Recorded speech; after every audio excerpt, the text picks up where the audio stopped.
시청자 여러분 안녕하십니까? VOA 뉴스투데이 시작합니다. 미국 국무부가 주한 미국 대사관에 향후 4년간의 목표와 전략을 공개했습니다. 상호 방위 역량 강화 등으로 미한 동맹을 더 공고히 하는 한편 북한에 대해서는 진지한 대화를 추구하면서도 제재를 엄격히 이행할 것이라고 밝혔습니다. 첫 소식 조은정 기자가 보도합니다. 미국 국무부는 최근 공개한 통합 국가 전략 중 한국과 관련해 바이든 행정부의 한반도 정책을 구체적으로 제시했습니다.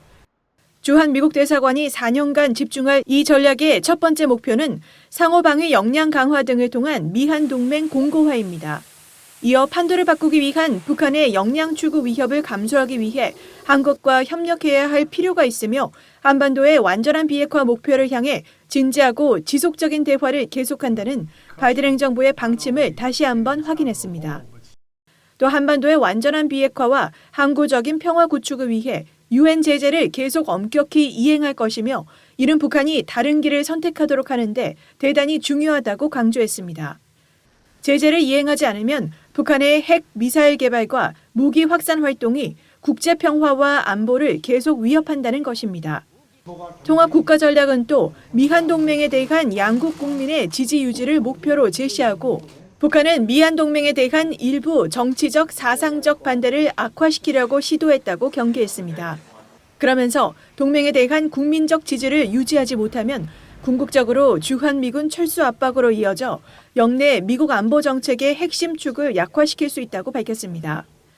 또 동북아 안보 환경이 계속 진화하고 적들과 경쟁자들이 새로운 능력을 계속 개발하고 있다면서 미국과 한국이 긴밀히 조율해 종합적인 군사 능력을 개발할 것이라고 밝혔습니다. 이번 전략에서는 지난 2017년에서 2021년, 즉 한국 문재인 정부 시절 제시돼 왔던 최종적이고 완전하게 검증된 북한 비핵화 FFVD와 한반도의 항구적인 평화체제 구축 목표는 삭제됐습니다. 이번 통합 국가 전략은 미국과 한국 두 나라의 무역과 투자 관계를 확대 심화할 것이란 내용이 포함됐으며 특히 한국 기업의 대미 투자 확대와 공동 공급망 구축을 새로운 목표로 제시했습니다. VOA 뉴스 조은정입니다. 북한의 중단거리 탄도미사일을 격추할 수 있는 해상 요격기 생산 업체가 선정됐습니다. 사거리가 더 긴 개량형 SM-3 미사일이 실전 배치되면 북한 ICBM에 대한 미국의 미사일 방어 시스템 역량이 한층 강화될 전망입니다.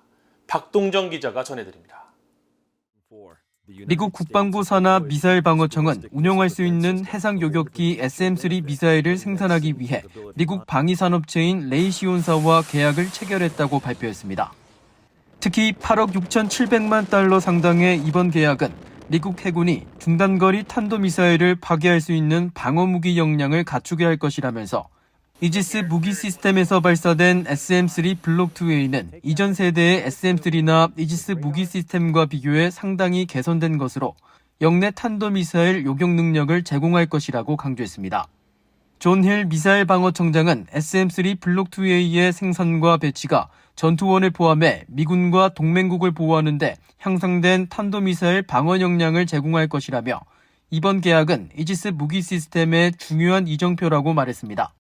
앞서 미사일 방어청은 2020년 11월 북한의 ICBM을 가정한 발사체를 이지스함에서 SM-3 블록 2A 미사일로 격추하는 시험에 성공했다고 밝힌 바 있습니다.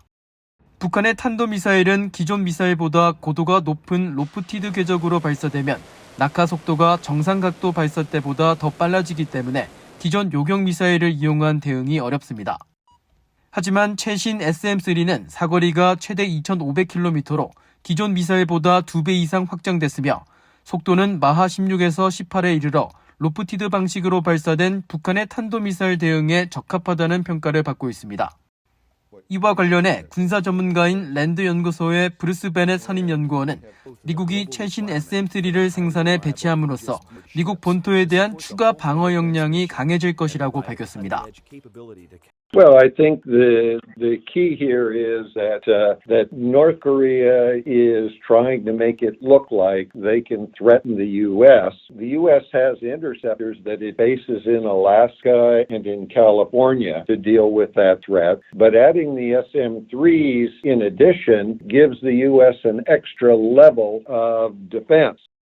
베넷 선임 연구원은 그러면서 미국은 기본적으로 북한에 대한 방어를 강화하기 위해 노력하고 있다면서 이 같은 노력은 북한이 대륙간 탄도미사일 ICBM을 개발하고 시험하는 것을 막을 수 없는 한 미국이 해야 할 일이라고 지적했습니다. VOE 뉴스 박동정입니다. 미국이 한반도 이외 지역에서 대인지뢰 사용과 생산 등을 전면 금지한다고 밝혔습니다. 백악관은 21일 대통령의 지시에 따라 미국은 대인지뢰 사용과 비축, 생산, 이전을 금지하는 국제조약 오타와 협약의 주요 조항에 의거해 한반도 외부에서 이 같은 무기 사용에 관한 정책을 조정한다고 발표했습니다. 이와 함께 미국은 한반도 방위 목적 이외에는 오타와 협약에 반하는 어떤 행위도 지원하지 않으며 궁극적으로 오타와 협약에 가입하기 위해 노력할 것이라고 설명하고 이 같은 조치에도 한반도의 특수성과 한국 방어에 대한 미국의 약속에 따라 한반도의 대인지뢰 정책을 유지하며 대인지뢰를 대체하기 위한 미국의 노력에서도 동맹인 한국의 안보는 최우선 고려 사안이 될 것이라고 강조했습니다. 미국은 앞서 오바마 행정부 시절에도 이와 비슷한 대인지뢰 금지 조치를 시행해왔지만 2020년 당시 도널드 트럼프 행정부가 위협에 대한 미군의 방어 능력을 보장한다는 명분으로 이 정책을 폐지한 바 있습니다. 영국은 북한의 추가 도발을 중단하고 완전하고 검증 가능하며 되돌릴 수 없는 비핵화, 즉 CVID를 향해 미국과 의미 있는 대화에 관여할 것을 촉구해왔다고 영국 외교부가 밝혔습니다. 영국 외교부 대변인실은 북한이 현재 UN 군축회의 순회 의장국을 맡고 있는 데 대한 VOA의 논평 요청에 UN 군축회의는 순회 의장국 원칙에 따라 운영되며 북한도 이런 절차에 의해 5월 30일부터 6월 24일까지 의장직을 맡는 것이라면서 이같이 말했습니다.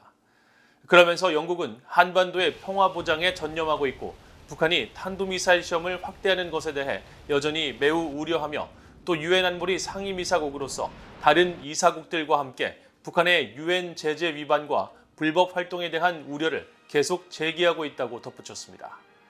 영국 외교부는 이어 북한의 군축회의 의장직과 관련해 미국 등 48개 나라와 함께 북한의 무모한 행동과 최근 탄도미사일 시험을 강력하게 규탄하는 공동성명을 발표했다는 점도 상기했습니다. UN 군축회의에서 북한의 의장직은 오는 24일로 마무리되며 다음 의장국은 알파벳 순서에 따라 콩고 민주공화국이 맞습니다.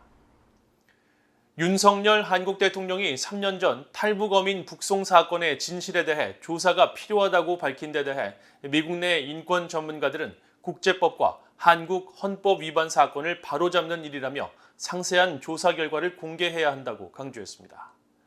로버트 킹 전 국무부 북한 인권 특사는 21일 VOA에 3년 전 문재인 정부가 탈북 선언을 북송하는 대신 재판에 넘겨 보다 공정하고 적절하게 대우할 수 있었다면서 윤 대통령이 북송 사건 재조사 필요성을 언급한 것은 한국 정부의 대북 정책 변화 신호로 타당한 것이라고 말했습니다. 필 로버트슨 휴먼 라이츠 워치 아시아 담당 부국장도 윤 대통령이 문재인 정부가 북한을 달래기 위해 벌인 탈북어민 북송 사건에 대해 재검토 결정을 내린 것은 옳은 일이라며 문 대통령은 선원 2명의 목숨을 북한과의 우호적 관계를 위한 일종의 교환으로 여긴 것으로 이들을 북송함으로써 사실상 사형을 선고한 것이나 다름없다고 비판했습니다. 조슈아 스탠튼 제재 전문 변호사는 당시 문재인 정부의 결정은 국제법과 한국 헌법에 대한 위반을 시사한 것이었다면서 윤 대통령은 이번 사건에 대한 철저한 조사를 지시하고 상세한 결과를 한국과 국제사회에 공개해야 한다고 강조했습니다. 지난 2019년 11월 당시 문재인 정부는 동해에서 납포한 북한 어선의 선원 2명이 귀순 의사를 밝혔지만 이들이 동료 선원 16명을 잔인하게 살해하고 도망친 흉악 범죄자로 조사됐다는 이유로 판문점을 통해 북한으로 추방한 바 있으며 이와 관련해 윤 대통령은 21일 출근길 기자들과 만난 자리에서 관련 사건에 대한 진상규명을 검토 중이라고 말했습니다. 이상으로 VOA 뉴스투데이를 모두 마칩니다. 시청해주신 여러분 고맙습니다.